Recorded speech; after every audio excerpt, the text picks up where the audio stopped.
பிரியமானவர்களே, தெய்வ பயத்தோடு கட்டளைகளை கடைபிடித்து இளவயது முதல் பரிசுத்தமாக வாழ்ந்து வந்த அந்த வாலிபன் தன்னிடமிருந்த செல்வத்தை, சொத்தை பிறரோடு பகிர்ந்து கொள்ள மனம் இல்லாததால் பரலோக வாழ்க்கையை இழந்தான்.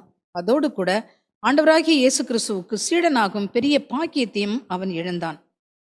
அன்பார்ந்தவர்களே, செல்வத்தின் மீது அவன் வைத்திருந்த அளவு கடந்த பற்று அவனை நிலைவாழ்வை இழக்கச் செய்தது. ஆண்டவர் இயேசு கிறிஸ்துவையும் இழக்கச் செய்தது. அன்பார்ந்தவர்களே, செல்வத்தின் மீது நீங்கள் அளவற்ற பற்று வைத்திருக்கிறீர்கள் என்றால் செல்வம் உங்களை மூடராக்கிவிடும், உங்கள் அகக்கண்களை குருடாக்கிவிடும்.